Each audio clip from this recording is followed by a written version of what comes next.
Welcome to the Extra Mile podcast for bar exam takers. There are no traffic jams along the extra mile when you're studying for your bar exam. And now your hosts, Jackson Mummy and Megan Saya from Celebration Bar Review. Hey everybody, welcome. It is Wednesday, September 15th, and we're back. And Megan is here with me. Megan, hi, how are you? Hi, doing well. How are you, Jackson? I'm great. The last time we did this, you were here in the room with me in the studio. Yep. And now you're back in Southern California and I'm here in Central Florida, and we are looking at the bar exam world. It was really nice to take a few weeks off, wasn't it? Yeah, definitely. And I feel like students were able to do the same thing. I know people all of our July takers got to take a big deep breath after the exam. And yes.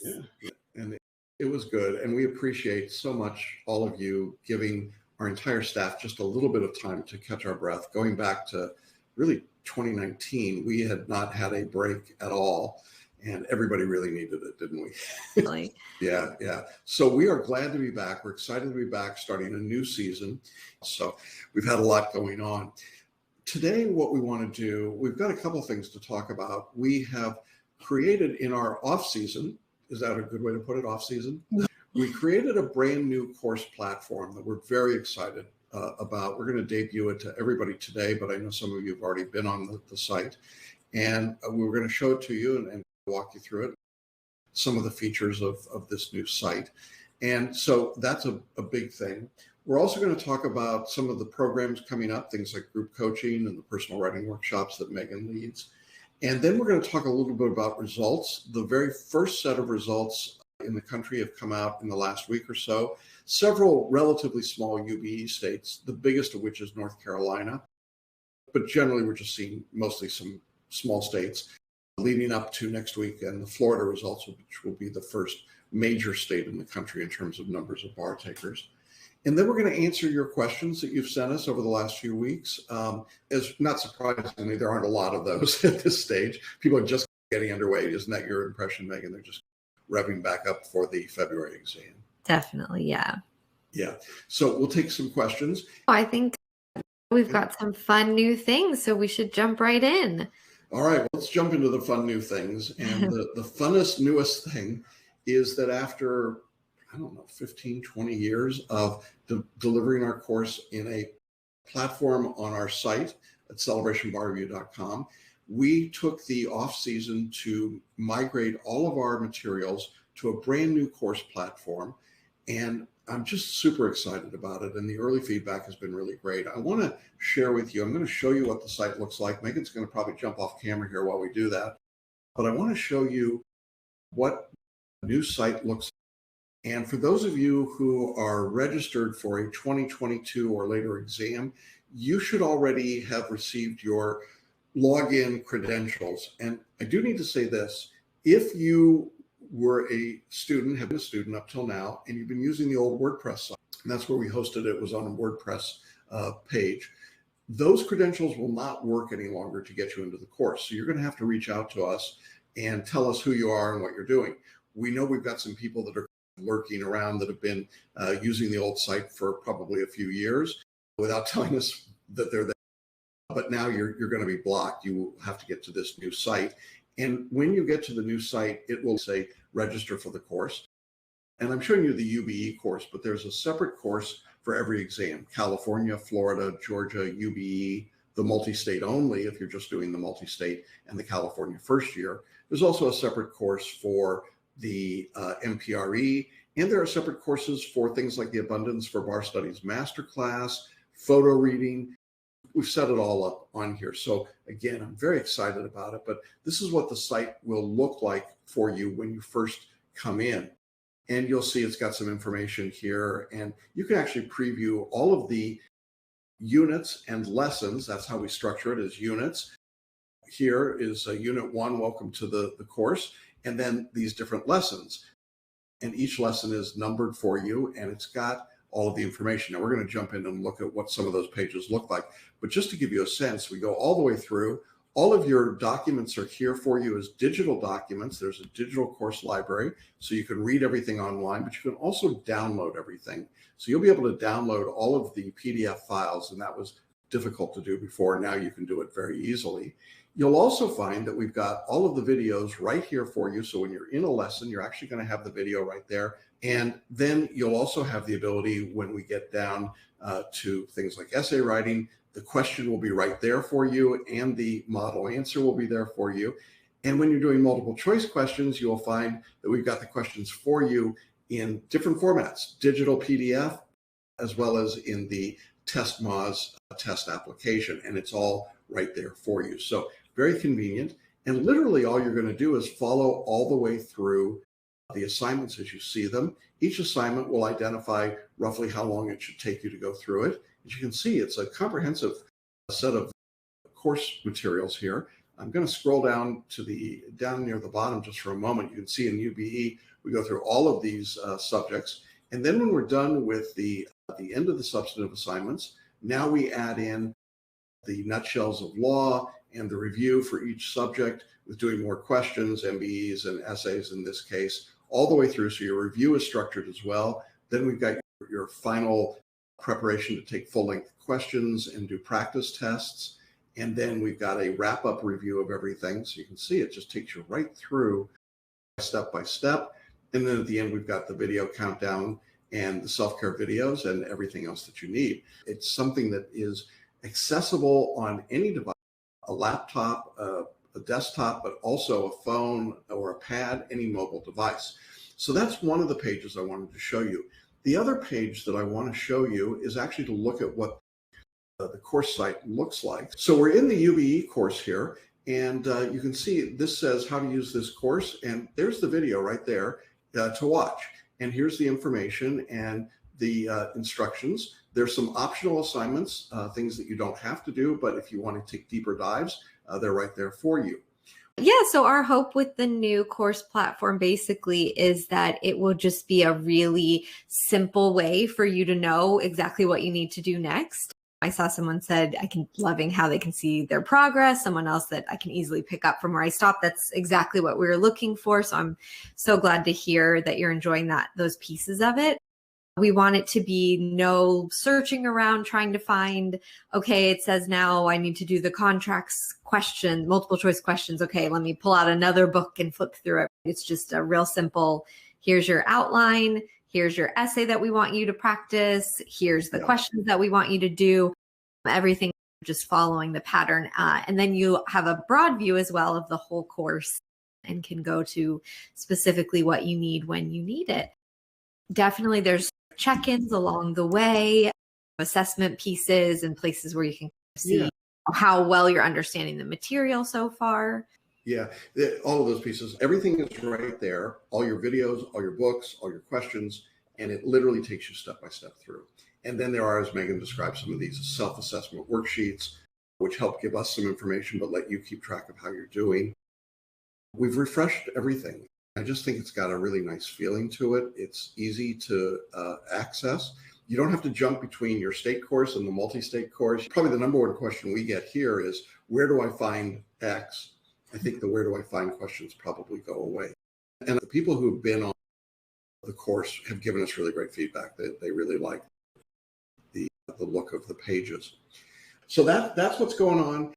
If you need help getting onto the site, send an email to June. Again, it's june@celebrationbarreview.com, and we will be glad to help you. Okay. All right. Would you like to talk next about group coaching and what that's going to look like for this next bar season? Yeah. Let's start with you describing what group coaching is, if you don't mind, and then I'll talk about the schedule. How's that? Yeah. So group coaching is included for every single one of our students. There's no extra cost. And it is a small group led by someone who passed the bar using Celebration Bar Review. And it's a really great opportunity to discuss study strategies and tips, where you are emotionally with the bar exam, encouragement, just concerns. It's a really great place for all those sort of ancillary pieces of your bar exam study. It's not all about like, how am I doing with this subject, but how am I doing as a person as I study? And so that's really, these groups are a great way for you to connect with other people who are studying for the bar and planning on taking it, and getting encouragement from one another and support. So we really encourage everyone to take advantage of group coaching. Like I said, it absolutely no extra cost. It's included for all of our students, and the people who run the group coaching sessions are amazing. They're incredible, successful students of ours who wanted to give back and help other people who are in the same boat that they were in not too long ago. And then, of course, we also have one special group coaching session that's with June. And June is not a lawyer. She's not taking the bar exam, but she does mindset coaching, which is incredible and incredibly helpful for people who work with her. So that's particularly great if you really are struggling with getting yourself into a positive place emotionally and mentally for the bar exam. Yeah. And that's actually the most popular of the group coaching calls historically. It's a great session. So let me tell you what we've got scheduled as we start to ramp up, and recognizing that we're still a little ways out from the February exam, but we wanted to get group coaching underway because this is a great time to start your studies. And if you've been trying to catch your breath like we did, this is the time. Middle of September is now when we turn on the engine and say, let's start going. So we have 3 group coaching calls on a weekly basis at this stage. So did I miss anything about group coaching? Nope, I think that's it. I definitely just want to encourage people to do it. Take advantage of it for sure. I think it's an invaluable resource. I don't know anybody who does the group coaching and says, well, that was a waste of time. I don't think most bar reviews do group coaching like this. So I think it's a pretty cool resource, and it's included in your course. So take advantage of it for sure. Yeah, okay? Definitely. All right. Good. Great. The next thing that we want to highlight is the personal writing workshop. So this is something that I offer just to our students. It's 2 calls with me, 2 half-an-hour calls. And the first one, we talk through FLA, how to write it, questions that you have. What does it look like in practice to actually go through an essay? What are we looking for on the bar with the writing? And then I give you a homework assignment. You write an essay and send it back to me. And then we discuss that essay, and I can see what are your strengths and weaknesses in the FLA and the essay writing process. I have just been so happy with the results that we've seen, with the number of people who've taken the personal writing workshop and gone on to pass the exam has just been really encouraging. It is an add-on, so it is an additional fee, but if you're at all struggling with the writing, or you're just unsure, or you are coming to the test having failed the writing portion in the past, I think that there's just no substitute for having someone talk to you specifically, as opposed to just hearing a generalized message about the writing. Yeah, I think that's such a big deal, right?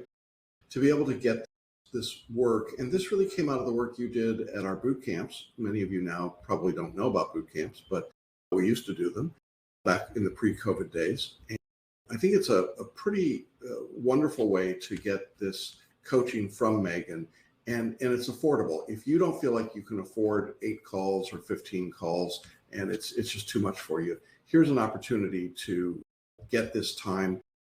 I think it's well worth it. Now, I think we also have to say to people that last season, we had to shut off access to the writing workshop a couple times during the year. There's only so much of you to go around. You're doing coaching as well as I am. So you've got your coaching load, and you've got your editorial load, and then you're doing the personal writing workshops. We try to give priority to the writing workshops, but there is a point where we shut it off. So it's first come, first served. As soon as you place your order, you'll have the opportunity to schedule the first call with Megan. These are recorded calls. You'll get the recording when you're done, so that you can go back and review it as well. It's a real bargain. I encourage you to take advantage of it. There you go. One last note about the personal writing workshop. If you've done the personal writing workshop with me in the past, you can't redo the personal writing workshop. But what you can do is you can get an hour of coaching with me, or you can get full coaching with me or with Jackson. So if you've already done the personal writing workshop, but you don't want like 8 calls, let's say, you can just do an hour of coaching at a time. And Jackson, I believe, do you also offer hourly coaching? I do. Yeah. So there is that option then if you just feel like you need a little check-in, and that's definitely available to you. Just email Judy. And again, in the new course site, when you get to an appropriate spot where you might be saying to yourself, I think I need some coaching, you will, like, it's auto magic. There will be a little button on that page where you can just click right there and add it. So we have made it as simple as possible for you. So hope everybody will do that. All right. So that's personal writing. Yeah. We have a few questions. So I want to, okay. First is Richard says, I started studying 2 months ago. I'm at the con law portion of the course. Is it too late to sign up for the writing workshop? Absolutely not. It's never too late. This is a fantastic time to do it because we have a lot of time before the February exam. I think the earlier you can get your writing on the right track, the better, but it's definitely not too late. Good question. Also not too late for anybody who wants to add in full coaching from Jackson or myself. You definitely have plenty of time to get all of the calls in if you are looking for more one-on-one coaching. Yeah. And then the other question, see down here. Oh, there we go. Was I'm hoping to add on more writing calls with you, Megan. Can you discuss how you measure progress? It is a good question. I think that it is, I'm curious to hear what your answer to this, Jackson, is. I don't like to think of it. I think sometimes when people talk about progress with writing, they assume, and I feel like I felt this way too, studying for the bar, you assume that it's like a mountain and you're like headed up the mountain and you're progressing. And so it's like every essay that you write is better than the last. And oh, look, you've mastered this piece of writing. And so now we don't have to worry about that anymore and we can move on to next. And what I tend to see with students, especially obviously when we're working with students over the long run, over 8 or 12 or 15 calls, is it's much more of a this, right? So we're moving upwards, but we hit roadblocks. We hit essays that feels like, wow, just went a couple steps backwards. And so what I look for in terms of progress with the students' writing is I'm looking at the big picture and the overall. Where are you on the whole? So it's easy to look at each sort of individual essay, but I try to take a bird's eye view of the progress and look and see, are we having the same, whatever your problems are, it's very individualized to the student. So I can't say here's progress, how I measure progress for everyone. But let's say when we start out, are you struggling identifying where the conflicts are in the problem? I assume that by wherever you're starting from, there's a certain number of conferences then that I would assume, okay, we're going to focus on this. And then this should not be a problem anymore. That's not to say it's never going to be a problem. It's not to say you're not going to hit a really tough question and miss something. But again, bird's eye view, what am I looking for? I'm looking for what are our big areas of concern at the beginning? And are we knocking those off the list from the bird's eye view perspective of it? And then we get more nitpicky, or I get more nitpicky as we go along. So I often tell my students, if it seems like I'm really being nitpicky with you, that's a positive thing because it means that you've gotten the big pieces so well that now we can drill down into the little stuff. That's honestly the difference between a 4 and a 5, let's say, or a 5 and a 6, right? Is getting those little pieces that to you may seem like not that important, but really end up being what turn an essay from okay, maybe it's borderline or it's probably passing, to wow, stellar essay. Your grader is immediately, yeah, this is great. This is a passing exam. So any thoughts on that? It's a good question. It's an excellent question. I think that for me, one of the things that I'm always looking at after every conference, in addition to making the video, one of the things I'm doing, and I know you do this too, Megan, is I make contemporaneous notes about what we talked about. And I will describe my notes typically in terms of structure and organization and consistency and substance, right? Are you getting the law? Are you using the right, but are you also using the right structure and format and organization? Are you finding the right disputes? And then what happens for me is that on the next call, I want to see if there's improvement in those areas that I pointed out. If we talked about organization in the last essay and the next essay comes in and it's disorganized again, even if other things are better, and I'll comment about those other things, I'm going to say, look, we're not improving here. This is not improved writing. I want to see improvement on the things that we focused on, which I think is what you're saying as well. Mm-hmm. And so I'm looking for those areas. And it might be that you improved your organization on that from the last work, but your substance this time falls down. It's not as good. Or the choices you made about what to write about weren't as strong in this one as another. Or suddenly you went from 3 paragraphs to 7 in a section, or 4 or 5 or 2, whatever it might be. And so I'm looking for that consistency as you go. And then, like you said, Megan, at a certain level, once you've got the consistency of mechanics and organization, structure, those you can write FLA, then I'm digging deep. I want to know that you understand the law and the disputes, and you're making good cogent arguments, and you're analyzing using the law properly. Sometimes people say, are you going to grade? Not in the sense that you would think of somebody going, oh, I give you a check mark here and a check mark here and a check mark here. But ultimately, as we get it deeper into the course, and I'm now talking to you for the 4th, 5th time or whatever it might be, yeah, I'm digging into whether or not the law that you're just writing about, because obviously a superficial answer, even if it's well structured, isn't going to be enough. So I think that's the process that I'm looking for. And man, that's like, thanks for starting off the season with a great question.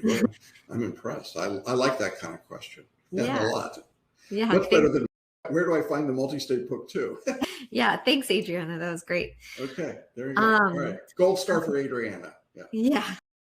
She says, can you, if that's not too specific, can you discuss structure versus format? You may be using these interchangeably. I think they're interchangeable. I think they are. When I talk about format, I'm talking about fact law application. So the structure of your answer is that you've got that structure with 3 paragraphs, and then the next dispute 3 paragraphs, and so on. And in the new course site, you'll see all of that laid out for you. Great. All right. Great questions. Let's chat really quickly about results. So Florida is the next big one that we're waiting on. They are coming out on next Monday. So I'm sure we will be talking at our next webinar about the Florida results. But in the meantime, we have gotten some NCBE results in mostly smaller jurisdictions. North Carolina did come in. That's a big one. Then we've got Iowa, Nebraska, New Mexico, North Dakota, Oklahoma, South Dakota, West Virginia, and Wyoming. So definitely, if you noticed in there, lots of not too populous states have come in. Makes sense, right? Less than 500 people. Totally. Yeah, quicker to grade for sure. So really interesting. We're keeping an eye on the trends with these. I am trying to compare to July 2019, not July 2020, because obviously July 2020 ended up being July 2020, August 2020, September 2020, September/October 2020, and October 2020. So we had a lot of exams then. So looking at the July 2019 administration, for many of these states, I am noticing a trend of the pass rate is significantly lower than it was in 2019. So that's not true across the board. North Carolina is pretty stable. Some of the other ones, though, it drops significantly. So again, these are smaller jurisdictions. I'm not saying like panic or anything like that, but I just want to give people an idea of what we're seeing.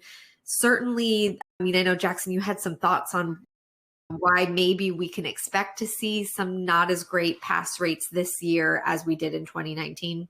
Yeah, let's talk a little bit about that. And again, we're not trying to be Debbie Downer here. We just want to give you a realistic expectation about what we see going on. And Megan's really good at doing this sort of 30,000 foot view, and I think it's really important. Remember that going into the July 2021 exam, we got very late results out of a lot of jurisdictions from February. There was a lot of upheaval. Staffs at the bar examiners were decimated by COVID. There was a lot of things going on that made it challenging. And so you had a relatively short window of study time for a lot of bar takers. That was number 2 was that you actually had a very large group of people taking the bar, because it appeared, as now it continues to appear, that this was the last online exam.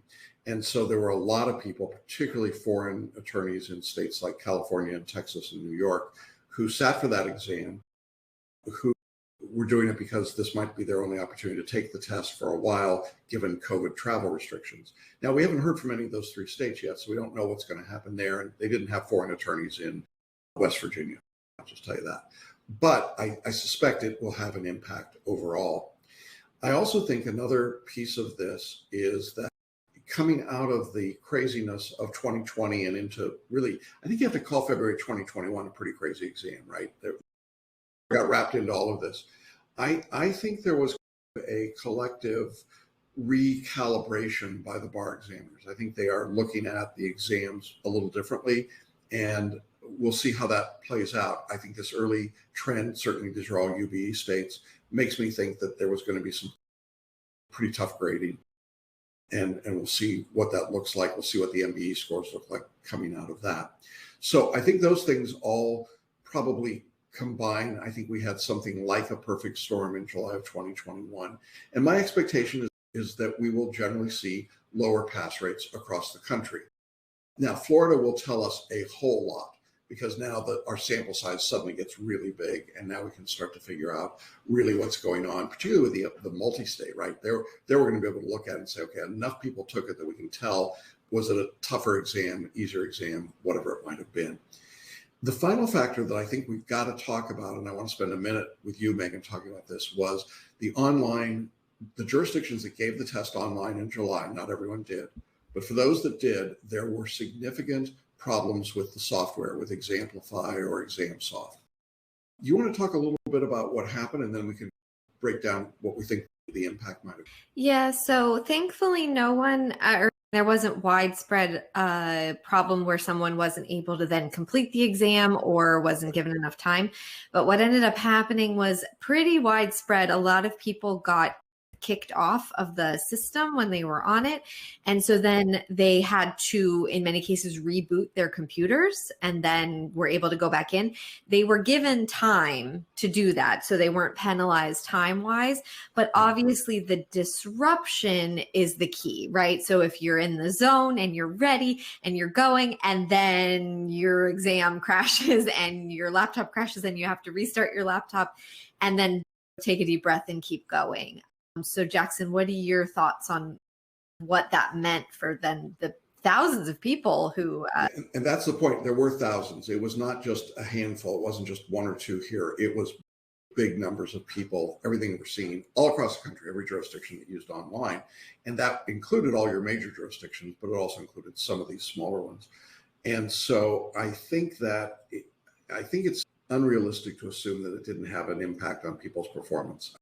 Even if they gave you the time, you had as you talk about the disruption, you had the anxiety, you had the sitting on the phone waiting, you had the whole question of how to make contact. I'm so glad that we gave that advice to our students about having the ability to get on Twitter. A lot of them did that. A lot of them made phone calls after that. And to ExamSoft, they did fix it. And so far as I know, no one was cut off of time. But then your day is longer. Everything's more tense, and I think it's going to have an impact. I would like to think our students were pretty good at managing that. I heard from a fair number of them who said, yeah, it happened. I'm not happy about it, but I feel like I managed it. But I think when we look across the whole country, I don't think we're going to get that reaction. I think a lot of people were really, really upset by it. And I think if you follow some of the social media, the Reddit threads and so on, it was pretty clear that it was a significant event. Is that a good way to put it? Yeah, definitely.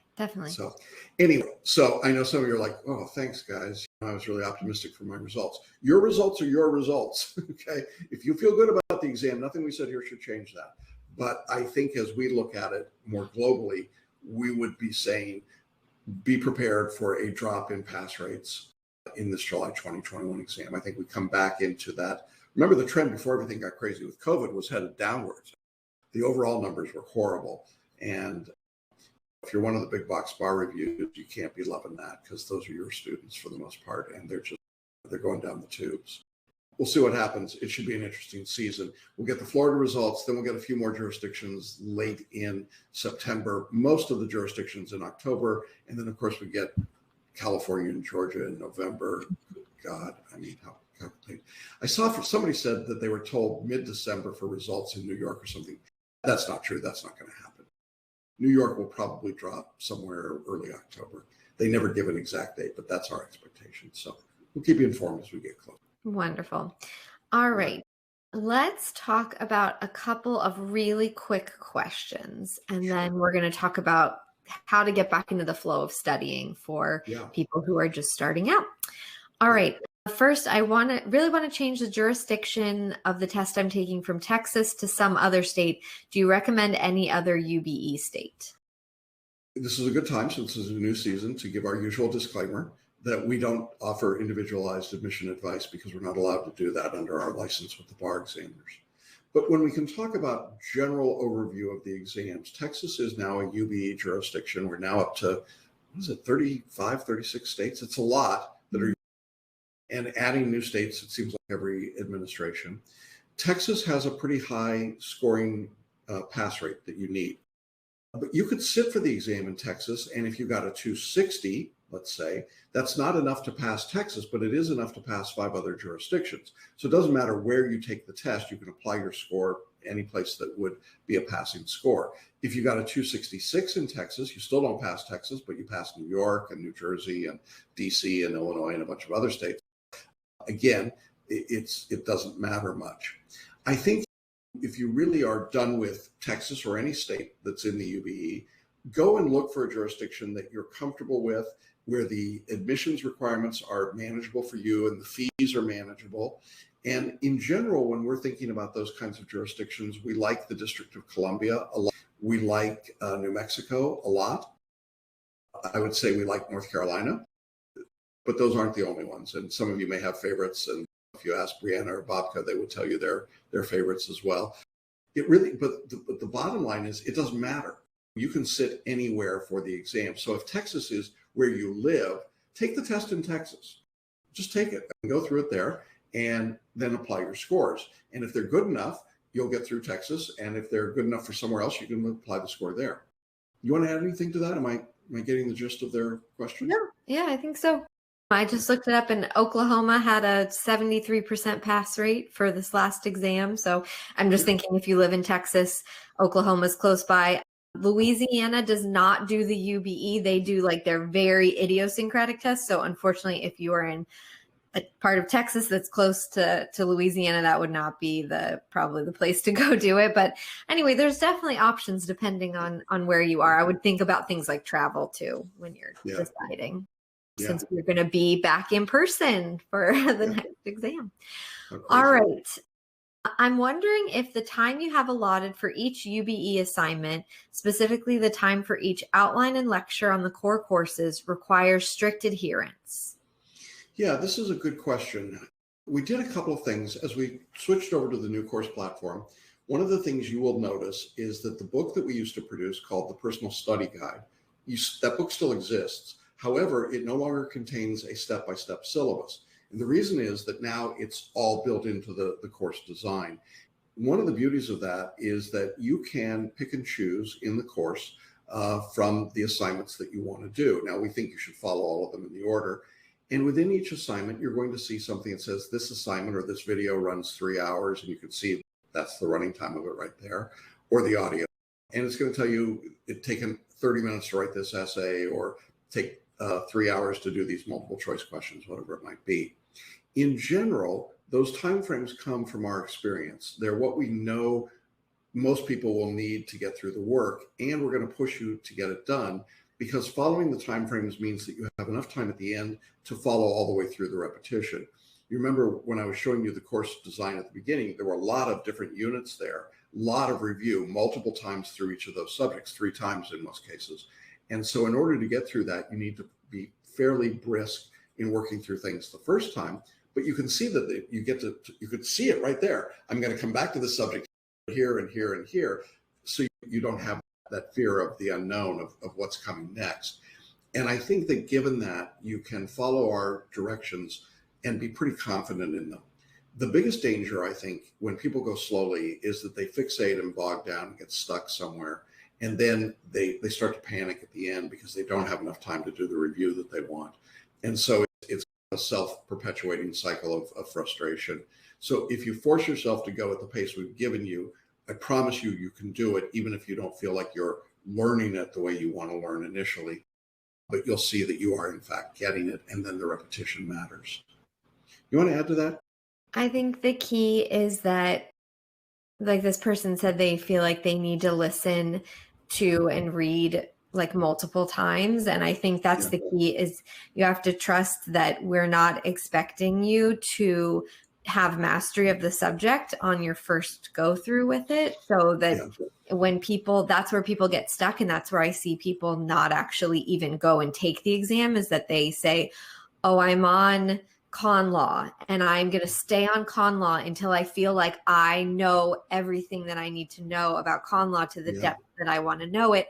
And then they don't move on. And then they end up not actually ever taking the test, because you're never going to feel like something perfectly. But what happens is you just end up neglecting like moving down the road. And so we just want you to keep moving forward and trust that you're going to come back to con law. You're going to come back to it as many times as you need to. So yeah, and you can see in the new course platform all of the assignments for con law, for example. Okay, so there's 7 lessons, and each one of them are there, and you can say, well, okay, I'm going to jump to this lesson or this lesson and work it that way. I think you get a better picture of the whole study this way. We know what that whole picture is. So to us, it was like, okay, that's what they do. But I realized as I was putting this together to a student, looking at it in the old site, it would have been very hard to know, when does that train stop? When does that end? And now you can just visually see it and know what it is and go, okay, here's what I've got, and here's the other things I got to do. And I think it's more intuitive to help keep people moving. And what I'm sensing as I'm watching people get started now is they're moving better because they can see the whole pace of the course. Yeah. All right. So getting back into the flow of studying, should people start studying now if they're taking the February test? Is that too far away? We have a question in the chat box about how do I know where to pick up in my studies from on this new site? I was in my study guide. Now I'm on this new site. Where do I start from? So in general, just with the insight and integrating it all together, should I be studying now? How do I start studying now? How do I get into the flow of it? Those are all great. So the first answer is you should be studying now for the February exam. You should also be studying now for taking the July 2022 exam. You just don't have to study quite as much, but I would like everyone studying. This is why we took the time off. We took time off. We expected you to take time off. We didn't expect anybody to study for the last 6 weeks. Hello, it's September 15th. I now expect you to be studying. So as the professor in the room, welcome back to class, get to work, first day of class. So I do want you studying. And if you are a February bar taker, our advice to you is going to be 10 to 15 hours a week of study right now. If you can put that in, that's, I think, a minimum. If you can do more, great, but I think that's the expectation. If you're a July student, I would say 5 hours a week is plenty.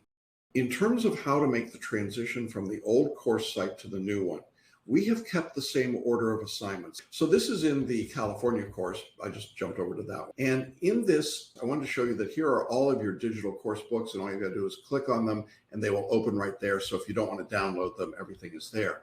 But let's say that you were working on California and you were in the torts assignment in the previous course.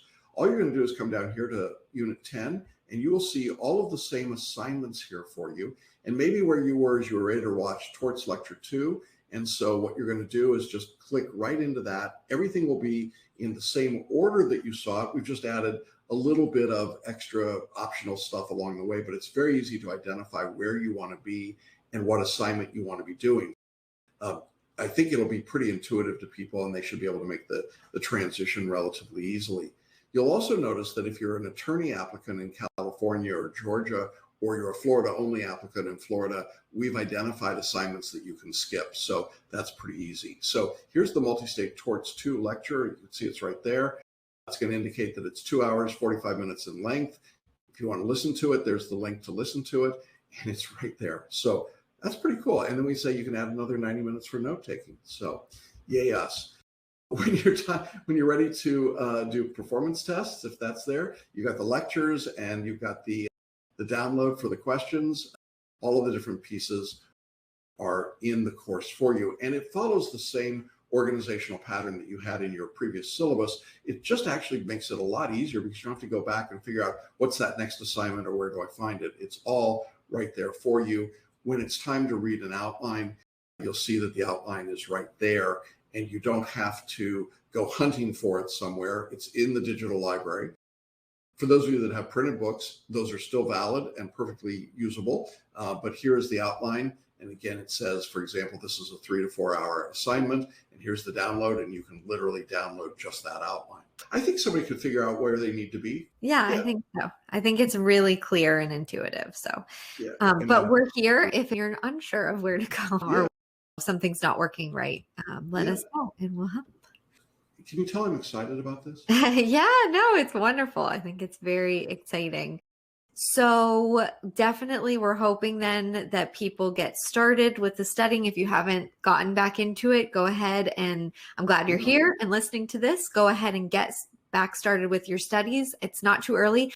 Jackson, how many hours a week are you suggesting people study if they're taking the February exam? And then how many if they're taking the July exam? Yeah, again, 10 to 15 hours if you're taking the February exam on a weekly basis, and about 5 hours a week if you're taking longer. If you want a refresher, if you started before and now you want a refresher, you can come in and do some of these refreshment pieces. We've even got a place where it says jump here to start studying if you don't want to go through all those other things. And you will see optional items about our course philosophy or the preview we did before the July 21 exam.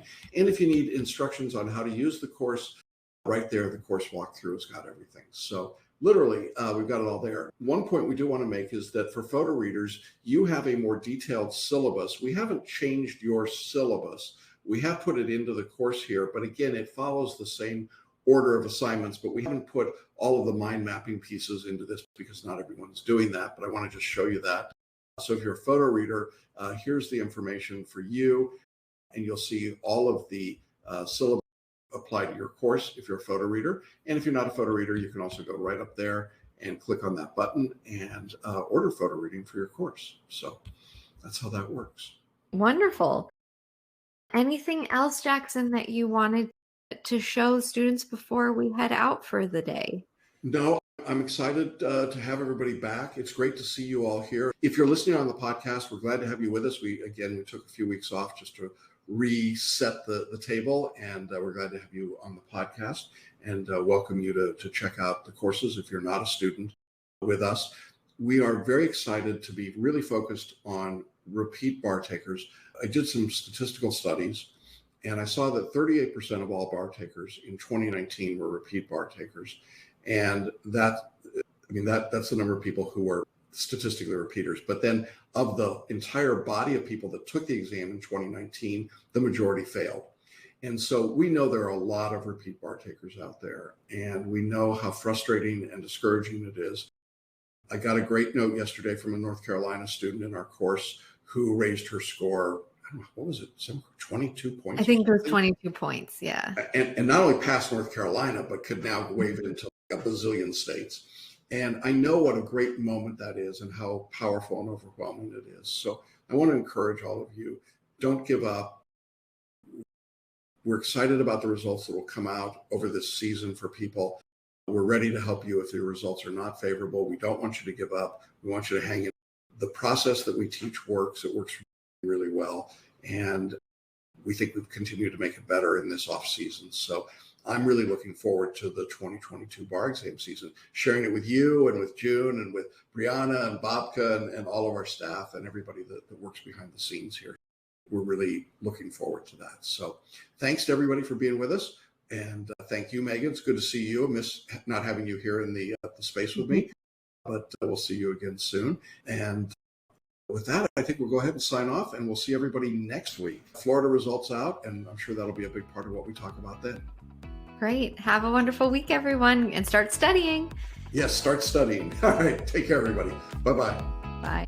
Thanks for listening and watching the Extra Mile podcast for bar exam takers at celebrationbarreview.com.